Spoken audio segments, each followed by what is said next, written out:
A revolution begins with hope, but hope never survives unchanged. It turns into chaos, betrayal, and consequences that outlive the people who started it. What happens when fighters for justice become hunted fugitives in their own country? And what happens when the next generation is forced to pay for wars they never chose?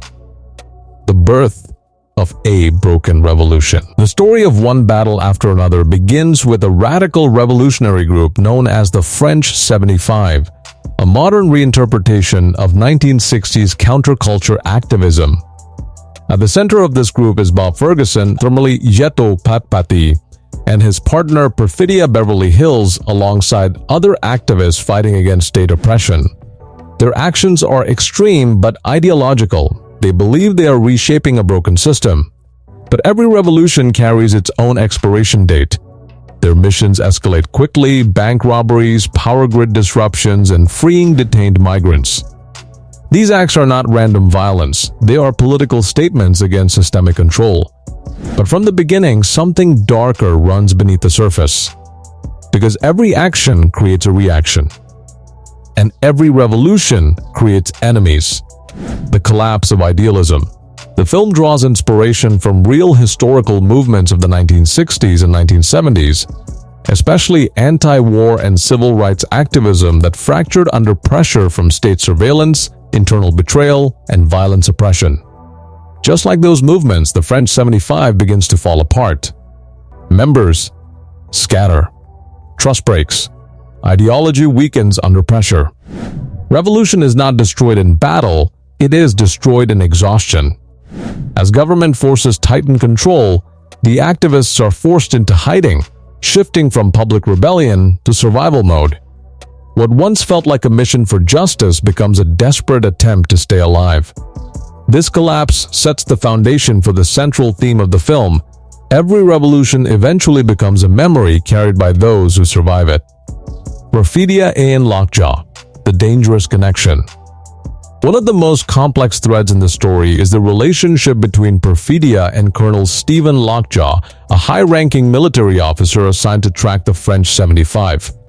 At first, their interaction is purely hostile. She humiliates him during a raid, using dominance and psychological control. But something unexpected happens. Power turns into obsession. Lockjaw begins watching her, studying her, becoming fixated on her presence. Perfidia, meanwhile, plays with control and danger, never fully revealing whether she fears him or manipulates him. Their relationship becomes a psychological battlefield. At one point, Lockjaw allows her to escape in exchange for a sexual encounter, blurring the line between power, fear, and attraction. This is not romance, it is dominance disguised as desire. Actress Teyana Taylor describes it as toxic energy on both sides. Two people who understand each other's darkness but cannot trust each other. Lockjaw is not simply attracted to Perfidia. He is obsessed with what she represents: rebellion, power, and freedom he can never access. And Perfidia is not simply a revolutionary.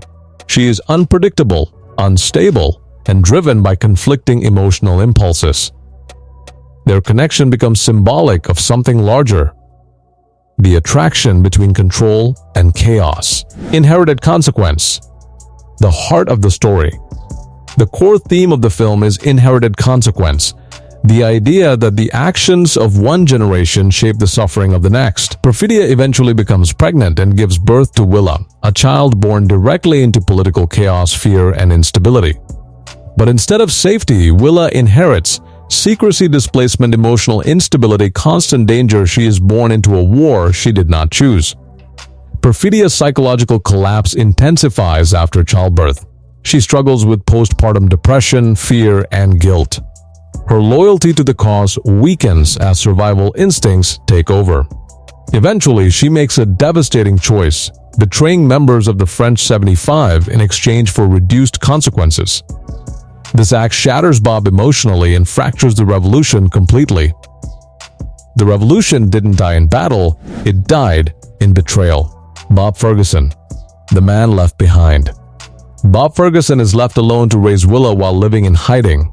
He becomes a broken reflection of his former revolutionary self. His life is defined by paranoia, isolation, addiction, emotional exhaustion. He is no longer a fighter. He is a survivor. But survival comes at a cost. Willa grows up without stability, constantly aware that something about her life is wrong but never fully understanding what. Bob tries to protect her, but his instability creates emotional distance between them. Their relationship becomes strained, love mixed with resentment, protection mixed with failure. Willa, the next generation. Willa represents innocence shaped by inherited trauma. She is intelligent, independent, and skeptical of her father's secrecy. But she also carries emotional scars. Resentment toward Bob. Confusion about her identity. Pressure to mature too quickly. She becomes both child and caretaker in her household. She grows up too fast because the world forces her to. Despite everything, she still seeks structure and guidance, which she finds in Sensei Sergio, a mentor who teaches discipline, emotional control, and peace. Sensei Sergio, order in chaos. Sensei Sergio becomes a stabilizing force in Willa's life. He provides not just training but emotional grounding, offering her something Bob cannot: clarity. He also helps Bob indirectly, introducing him to a network of trusted individuals who support displaced families and hidden activists. Actor Benicio del Toro describes him as a man who believes in community survival over individual ego. Even in chaos, he builds belonging. Sergio represents the opposite of revolution, not destruction, but reconstruction. The irony of prejudice. Lockjaw's fall.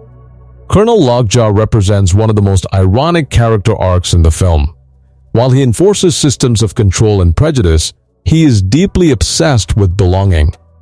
He attempts to join an extremist group known as the Christmas Adventurers Club, a white supremacist organization built on contradictory ideology. Irony defines everything about them. Named after a holiday symbolizing peace. Built on hate instead of unity. Claiming superiority while fearing exclusion. Lockjaw desperately wants acceptance from them, despite being emotionally isolated and internally conflicted. He even shows contradictory admiration for Perfidia, a woman he is supposed to hate but cannot stop obsessing over. He enforces exclusion while desperately seeking inclusion. His character exposes the hypocrisy of prejudice. It is never about strength, but about insecurity. The Christmas Adventurers Club, symbol of extremism. The organization symbolizes the absurd extremes of ideological corruption. It represents how belief systems can be distorted into dangerous contradictions. Their ideology claims purity but relies on fear. Their identity claims superiority but depends on control. Even Lockjaw, who seeks validation through them, becomes trapped in their hollow structure. They promise belonging but deliver emptiness. The final chain, how the past returns. As Willa grows older, the past begins catching up to her. Bob's hidden history, Perfidia's betrayal, and Lockjaw's obsession all converge toward one inevitable truth. No one escapes consequence. Willa is eventually forced into a situation where she must confront danger tied directly to her parents' past actions. But instead of breaking, she begins forming her own identity. Perfidia's letter, the emotional core. One of the most powerful emotional moments is Perfidia's letter to Willa. In it, she reveals vulnerability for the first time. Her fear, her regret, her inner conflict, her hope for Willa's future. She does not ask for forgiveness. She asks for continuation, but not repetition. Don't repeat my battle, rewrite it. This letter becomes the emotional bridge between past and future. The ending, breaking the cycle. In the final moments of one battle after another, Willa chooses a path different from both her parents. She does not continue the revolution. She does not embrace violence. Instead, she steps into a new identity shaped by awareness, not trauma. Bob begins to understand that survival is not enough. He must let go. Lokcha's obsession collapses under its own contradictions, and Perfidia's legacy transforms rather than repeats. The cycle does not end with destruction, it ends with choice. Willa becomes a symbol of generational healing, carrying fragments of all influences but defining her own direction. One battle after another is not just a story about revolution, it is a story about inherited trauma, political obsession, generational conflict, and the fragile hope of breaking cycles. It shows that wars are never truly fought by one generation alone. They echo forward until someone finally decides to stop repeating them. And that is the full explanation of One Battle After Another, a brutal, emotional, and deeply political story about revolution, consequence, and the cost of inherited conflict. If you enjoyed this detailed movie breakdown, make sure you like the video, subscribe to the channel, and turn on notifications so you never miss another deep recap and explanation. And don't forget to watch more movie recaps and explanations with us for more powerful and mind-blowing stories like this. See you in the next video.